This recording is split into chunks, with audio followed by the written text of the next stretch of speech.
Ash and Bob are dumpster diving. They're looking for food. They only eat food that they find wasted in bins. They're not homeless. This is a lifestyle decision they have made. Ash and Bob are Freegans, something many more people are deciding to become. But what is a Freegan?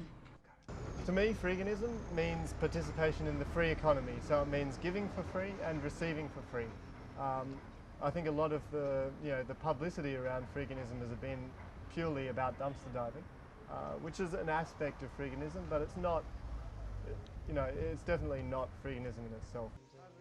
Not many people are aware of Freeganism, which is a political statement against the waste the world produces.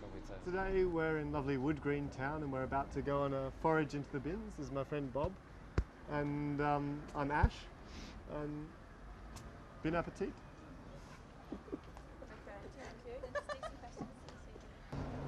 You can't hurry love. It's one of these. No, you just have to wait. Love don't come easy. That doesn't. Pretty much everything that's on the shop shelf eventually ends up in the bin. So, I mean, you can go for sometimes you go for cafes like Pret a Manger, Eat Cafe, places like that have a lot of sandwiches thrown away at the end of the day, pre-prepared. Marks and Spencer has a lot of pre-packaged, over-packaged food. I think that anyone who sees the quality and quantity of the food we waste, really, most of the people who've seen it will eventually become dumpster divers themselves. This is a perfect example here of what we've been talking about. Today is the 16th of May, and we've got some meat thrown out from Sainsbury's with a display until date of the 15th, a use by date of the 17th.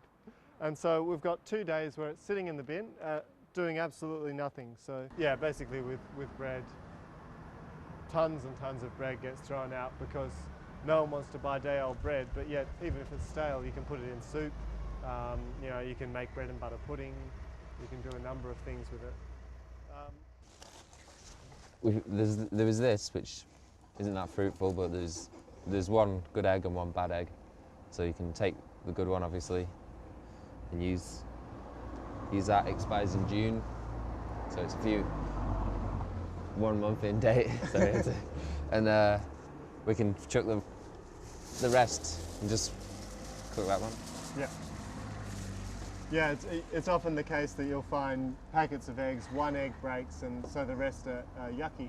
No one wants to wash it, so they throw the whole lot out. Happens with cases of, boxes of bottles. If one glass bottle breaks, then they'll throw out the whole, whatever it is, jam, alcohol, no matter what it is, you don't want to wash it. So this is our fruit and veg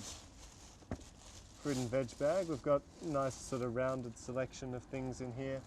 We've got little capsicum, nice capsicum. There's a bag of potatoes in here. Once again, display until the 15th, used by the 17th of May. But of course those potatoes are going to be usable a lot after the 17th of May, even though it's only the 16th today. There's a lot of good tomatoes. You obviously wash everything very thoroughly. Wash it before you eat any of it. Yeah, I mean, even something like this, that's used by the 16th, so that's today. That's today's spinach. And yeah, even if it was past its use by date, you might find one or two of them sort of going a bit funny at the edges, but I mean, really, there's nothing. You just give it a wash and pick out any bad bits. It's like, here's some courgettes and a big tomato. It's a bloody great tomato. A beef tomato.